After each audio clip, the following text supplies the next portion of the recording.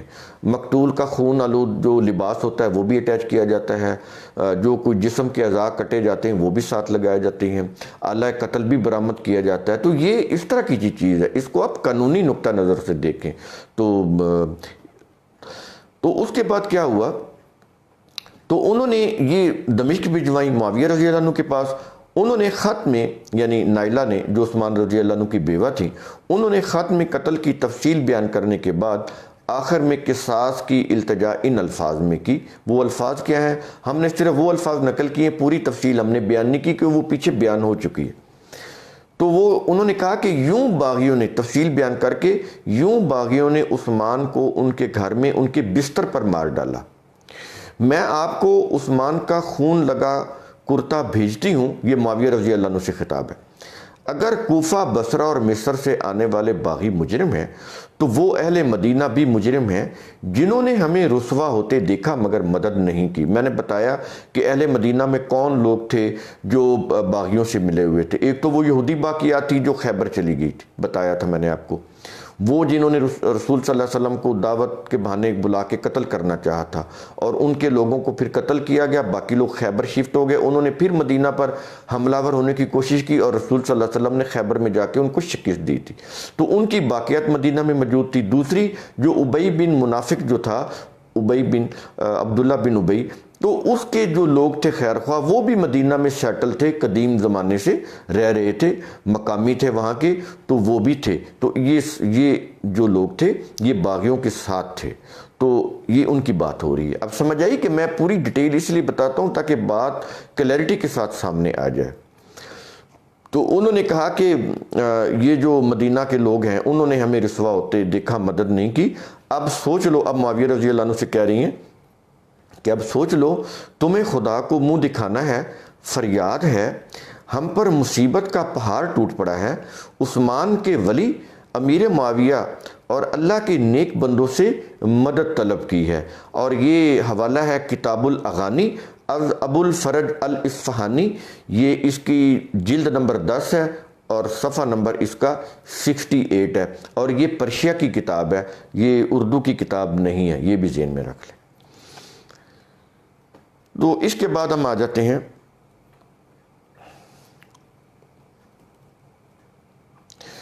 مقتول عثمان رضی اللہ عنہ کے قصاص کا مطالبہ۔ اب یہ بہت اہم چیز ہے جس کو آپ نے سمجھنا ہے۔ طلحہ اور زبیر موقع ملتے ہی مدینہ سے نکل کر مکہ پہنچے۔ لوگ حج سے واپس ہو رہے تھے کیونکہ اس وقت حج ختم ہو گیا تھا جب یہ پہنچے۔ گورنر بصرہ اور عثمان رضی اللہ عنہ کے ماموں زاد بھائی عبداللہ بن عامر بھی حج کرنے کے بعد واپس لوٹ رہے تھے۔ یہ جو عبداللہ بن عامر ہیں یہ عثمان رضی اللہ عنہ کے ماموں زاد بھائی ہیں، یعنی قریبی رشتہ ہے، اور یہ بصرہ کے گورنر بھی تھے۔ تو طلحہ اور زبیر نے صحابہ کو مدینہ کے حالات کی خبر دی۔ ان کے دلوں میں صدمہ اور رنج کی لہر دوڑ گئی۔ مدینہ پر باغی قبضہ کیے ہوئے تھے۔ طلحہ اور زبیر گورنر عبید اللہ بن عامر کے ساتھ بصرہ چلے گئے۔ اب یہاں پر عائشہ رضی اللہ عنہ کا ہم کوئی ذکر نہیں کر رہے، اس کی وجہ یہ ہے کہ یہ جو ہسٹری ہے یہ کوئی آسمانی صحیفہ نہیں ہے کہ جو کچھ یہ کہتی چلی جائے اور ہم مانتے چلے جائیں۔ انہوں نے تو یہ جمل بنانی ہے نا آگے جا کے عائشہ رضی اللہ عنہ اور علی رضی اللہ عنہ کو آپس میں جنگ کرا کے، تو یہ بالکل جھوٹ ہے، یہ بالکل غلط ہے۔ یہ جو چیز ہے، میں آپ کو ایک مثال دیتا ہوں۔ دیکھیں، ہمارا کوئی جھگڑا ہو جاتا ہے، کیا ہم اپنی ماؤں کو لے کر جاتے ہیں اس جھگڑے کو سے نمٹنے کے لیے؟ تو مجھے یہ بتائیں کہ جو رسول صلی اللہ علیہ وسلم کی بیوی، اور جس کو قرآن کہتا ہے کہ وَأَزْوَاجُهُ أُمَّهَاتُهُمْ، رسول کی بیوی امت کی مائیں ہیں، یہ قرآن کے اندر آ رہا ہے، ٹھیک ہے؟ اور وہ جو مائیں ہیں، یہ جو اتنے بڑے صحابہ بدر احد کی جنگیں لڑنے والے، یہ رسول صلی اللہ علیہ وسلم کی بیوی کو جنگ میں لے کر جائیں گے کہ آپ ہماری قیادت کریں تب ہم لڑیں گے؟ اس سے پہلے کسی جنگ میں کسی نبی کریم صلی اللہ علیہ وسلم کی بیوی نے، عائشہ رضی اللہ عنہ نے کبھی کوئی قیادت کی، کوئی جنگ لڑائی اپنی قیادت میں؟ تو جمل میں کیا ایسی چیز ہو گئی؟ یہ تھی، جو پرشین ہسٹورین ہے، یہ ہے ان کا بغض امہات المومنین۔ پہلے تو انہوں نے اہل بیت کا ٹائٹل چھینا، جو قرآن نے امہات المومنین کو ہی اہل بیت کا ہے۔ ابراہیم کی زوجہ کا ذکر ہوتا ہے، قرآن ان کو اہل بیت کہتا ہے۔ ایک بیوی کا بھی ذکر ہوتا ہے سارہ کا، وہ ان کو اہل بیت کہتا ہے۔ رسول صلی اللہ علیہ وسلم کی ازواج کی بات ہوتی ہے، ان کو اہل بیت کہتا ہے۔ یہ ٹائٹل انہوں نے پھر ان سے چھینا اور امہات المومنین کے خلاف بغض بھرا۔ پوری ہسٹری اس بغض سے بھری پڑی ہے۔ تو انہوں نے پھر جان بوجھ کے علی رضی اللہ عنہ سے لڑانے کے لیے عائشہ رضی اللہ عنہ کو جمل کے اندر ان کا کریکٹر ڈالا، جو کہ حقیقت کے بالکل برعکس ہے۔ صحابہ کرام اتنے کمزور نہیں تھے کہ وہ عورتوں کو، رسول کی بیوی کو لے کر آتے کہ آپ ہماری قیادت کرو تو ہم لڑیں گے۔ یہ بالکل جھوٹ بات ہے۔ جو لوگ بدر میں لڑنے والے تھے، احد میں لڑنے والے تھے، کفر کا سینہ چیرنے والے تھے، کفر کے سامنے ڈٹ جانے والے تھے، جن کی شہادت، جن کی جو کہتا ہے کہ قرآن کہتا ہے کہ محمد رسول اللہ والذین معہ اشداء علی الکفار، اشداء علی الکفار، یہ جو اشداء علی الکفار تھے وہ رسول کی بیوی کو لے کر جائیں گے جنگ لڑنے کے لیے، اور وہ بھی علی رضی اللہ عنہ کے ساتھ، جو قرآن کی روح سے علی رضی اللہ عنہ ان کے بیٹے تھے۔ تو ایسی بات نہیں ہے۔ ہم نے یہاں پر عائشہ رضی اللہ عنہ کا کوئی ذکر نہیں کیا۔ ہسٹری نے جان بوجھ کے ڈیلیبریٹلی انہوں نے یہ کریکٹر ڈالا ہے صرف رسول کی بیوی کو بدنام کرنے کے لیے، اور ان کی بدنامی کے لیے پھر روایتیں بھی گھڑی گئیں۔ تو وہ پھر بعد میں ہم اس کے اوپر ویڈیو کریں گے کہ کس طرح گھڑی گئیں۔ فی الحال ہم اپنے ٹاپک پہ واپس آتے ہیں۔ تو انہوں نے پھر کیا کیا کہ وہ گورنر عبداللہ بن عمر رضی اللہ عنہ، جو عثمان رضی اللہ عنہ کے ماموزاد بھائی بھی تھے اور بصرہ کے گورنر بھی تھے، یہ طلحہ اور زبیر جو تھے وہ بصرہ میں ان کے پاس واپس آ گئے۔ ادھر نائلہ رضی اللہ عنہ کا خط معاویہ رضی اللہ عنہ کے پاس دمشق پہنچ گیا، جس کے ساتھ عثمان رضی اللہ عنہ کا خون آلود کرتا اور نائلہ رضی اللہ عنہ کے ہاتھ کی کٹی ہوئی 3 انگلیاں تھیں۔ قتل عثمان کی خبر اور ان اشیاء نے سب کو دکھی کر دیا۔ باغیوں نے 70,81,113 مربع کلومیٹر پر پھیلی عظیم مملکت کے دارالحکومت مدینہ پر لشکر کشی کی۔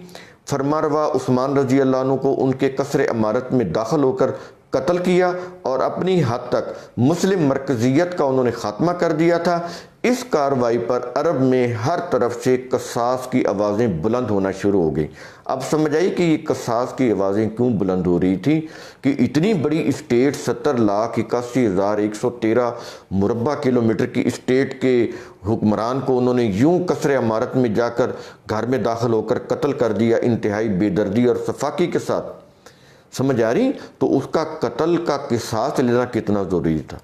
آگے میں بتاؤں گا کہ یہ قرآن کی روح سے فرض بھی تھا، اس لیے صحابہ کرام انسسٹ کر رہے تھے کہ مرکزی حکومت کا فیصلہ اس وقت تک نہیں ہو سکتا جب تک کہ قصاص کا معاملہ حل نہیں ہو جاتا، جب تک کہ عثمان رضی اللہ عنہ کے قاتلوں کو کیفر کردار تک نہیں پہنچایا جا سکتا۔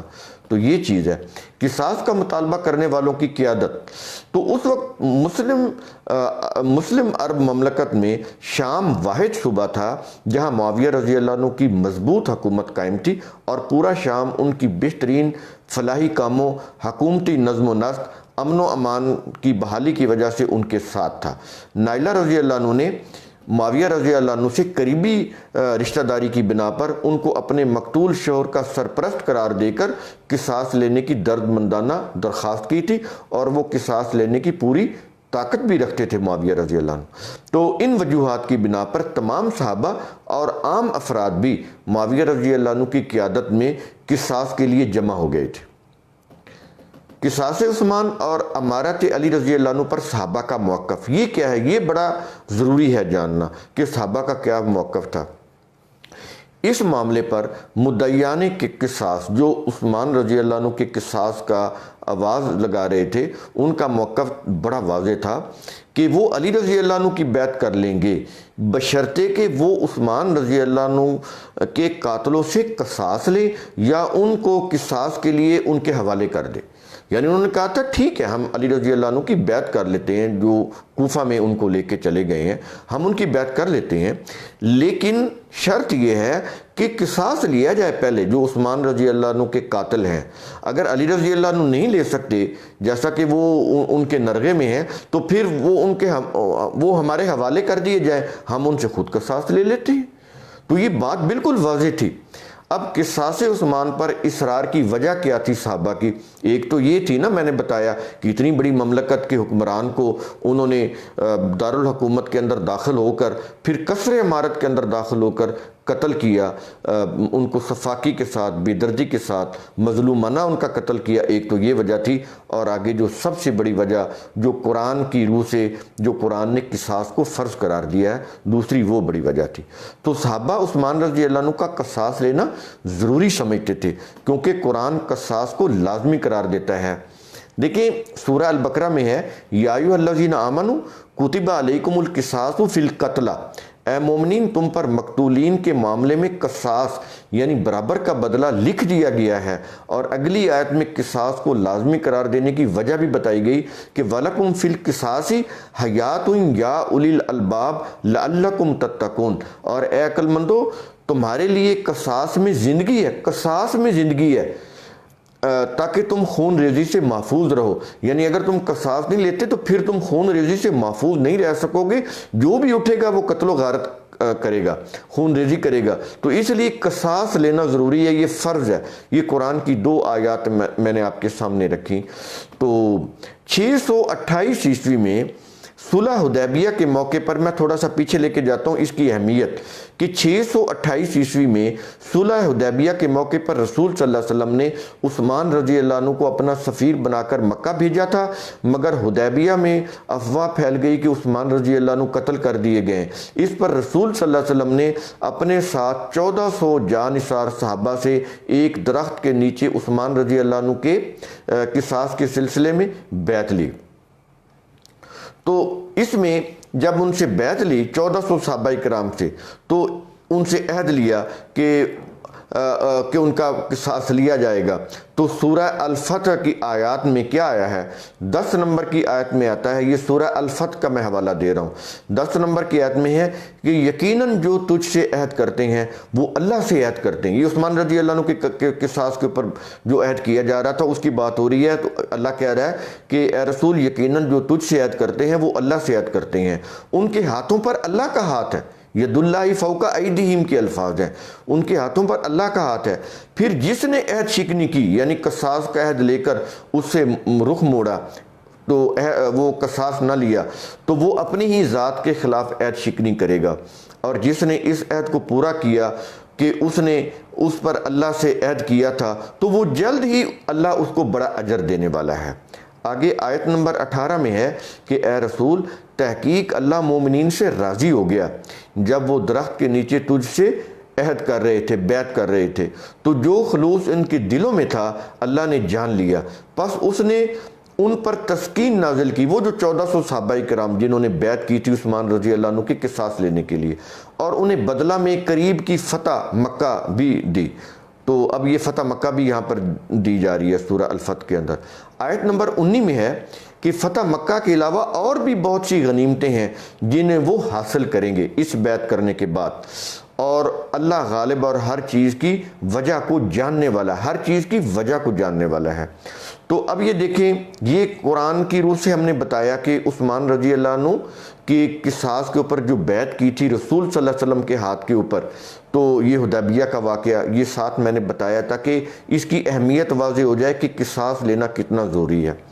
عثمان رضی اللہ عنہ کی قتل کی خبر پر ان کا قصاص لینے کے لیے رسول صلی اللہ علیہ وسلم کا عہد لینا، یہ حدیبیہ کے موقع پر، اور اس عہد پر اللہ کا اپنی تائید، رضا، اجر، تسکین، قریب کی فتح مکہ اور غنیمتوں کا اعلان کرنا، یہ سب قصاص کی اہمیت کو واضح کرتے ہیں۔